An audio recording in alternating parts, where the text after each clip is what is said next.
नैनीताल की भीमताल में पद्मश्री यशोधर मछपाल का लोक संस्कृति संग्रहालय उत्तराखंड की जनजातियों की धरोहरों को संजोए हुए है।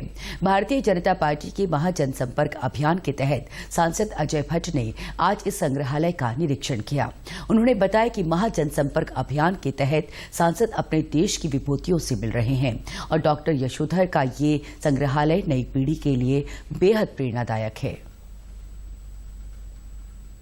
भोटिया जनजाति से लेकर 5 जो जनजातियां हैं हमारी, थारू, बुक्सा, राजी और हमारी जौनसारी, सब चीजों की कलेक्शन यहाँ मिलेगी।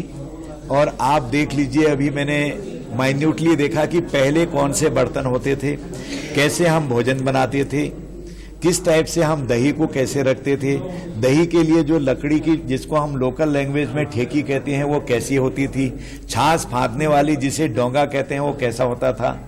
तो हर चीजें यहाँ पर हैं जो नई पीढ़ी के लिए प्रेरणा है। पता भी नहीं होगा नई पीढ़ी को कि ये चीजें भी होती थी।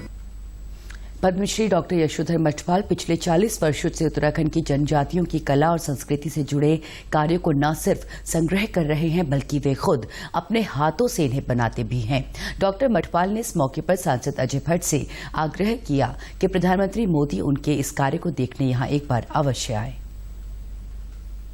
इस संग्रहालय की सबसे बड़ी विशेषता जो है, क्योंकि संग्रहालय में कई सारे हाथों का काम होता है, मूर्तिकार अलग होते हैं, चित्रकार अलग होते हैं, इकट्ठा करने वाले अलग होते हैं, संग्रह करने वाले अलग होते हैं, लेकिन यहाँ मैंने सारा काम अपने हाथ से किया है। आदिवासियों की झोपड़ियां बनाई तो अपने आप बनाए, आदिवासियों के चित्र बनाए हैं, कटआउट बनाए हैं। तो ये उस बारे में ये वन मैन म्यूजियम है।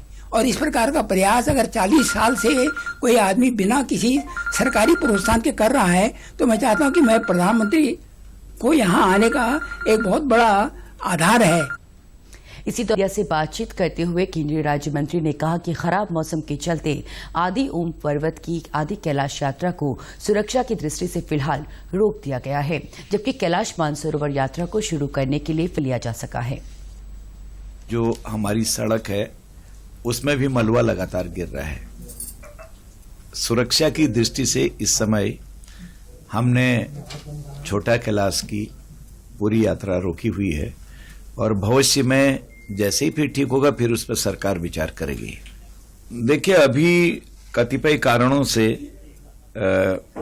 कैलाश मानसरोवर जाना भी नहीं हो पाया है। कुछ तो कोरोना काल से नहीं हो पाया है और फिर कुछ एक अभी सड़कें बननी हैं, कुछ समस्याएं हैं। उनके निराकरण होने के बाद जैसे पहले चलती थी फिर उस पर सरकार विचार करेगी।